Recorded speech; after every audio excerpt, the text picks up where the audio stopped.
భద్రాచలం వెళ్దాం. ఏమన్నా విశేషమా? వెళ్తే అన్ని బాగుంటాయి. వెళ్దామా? బాగుంటుందా? చాలా అంటే చాలా. సరే. హాయ్ హలో అందరికీ నమస్కారం. Welcome back to my channel Ruthvik connects. So ఈ రోజు అయితే కొత్త బ్లాగ్తో వచ్చేసాం అనమాట. సో ప్రెసెంట్ నేనైతే భద్రాచలంలో ఉన్నాను. Let's start the blog. So మేమైతే నిన్న నైట్ సికింద్రాబాద్లో ట్రైన్ ఎక్కామన్నమాట. Around 11:45 PM. సో మార్నింగ్ మనకి 6 o'clock వరకు అయితే దించేసింది అనమాట. సో అక్కడి నుంచి రైల్వే స్టేషన్ బయటికి రాగానే మనకి బస్సెస్ అండ్ ఆటోస్ అయితే అవైలబుల్ ఉంటాయి. సో అక్కడి నుంచి మనం మళ్ళీ భద్రాచలం టెంపుల్కి 45 kilometers అయితే ఉంటుంది. సో ఆటో వాళ్ళు వచ్చేసి 100 rupees ఛార్జ్ చేస్తున్నారు అండ్ బస్ వాళ్ళు అయితే 80 rupees ఛార్జ్ చేస్తున్నారు. సో మేమైతే ఆటోలోనే వచ్చాము. సో మేము భద్రాచలం అయితే వచ్చేసాం అనమాట. సో భద్రాచలంలో కార్తికేయ రెసిడెన్సీలో అయితే రూమ్ తీసుకున్నాము.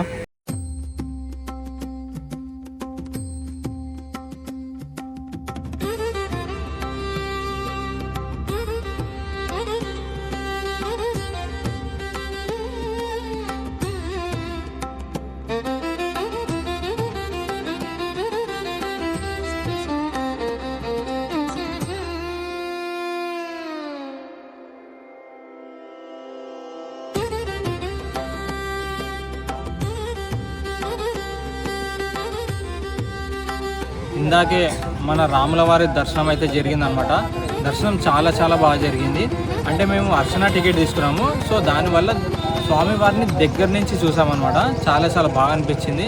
అండ్ ఇప్పుడు వచ్చేసి మనము టెంపుల్ పక్కనే ఉన్న గోదావరి నదికి అయితే వచ్చేసామన్నమాట.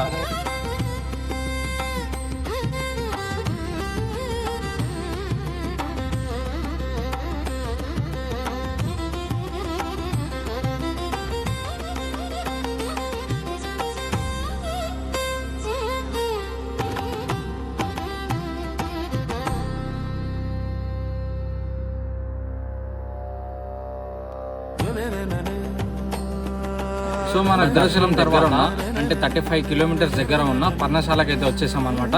Let's go in.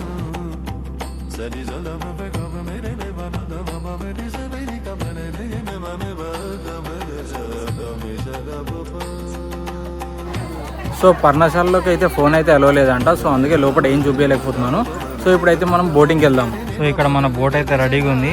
చలో లెట్ స్టార్ట్ బోటింగ్. ఇప్పుడు బోట్లోకి అయితే ఎంటర్ అవుతున్నాం అనమాట.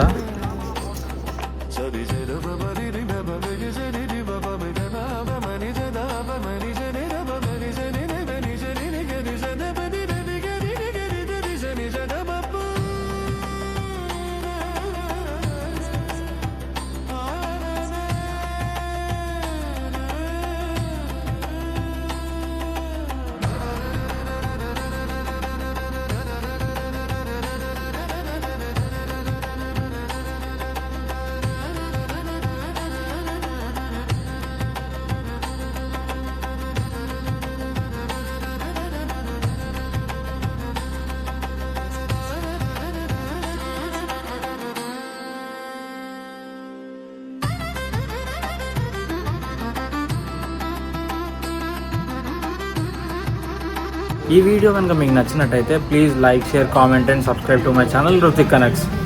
Thank you.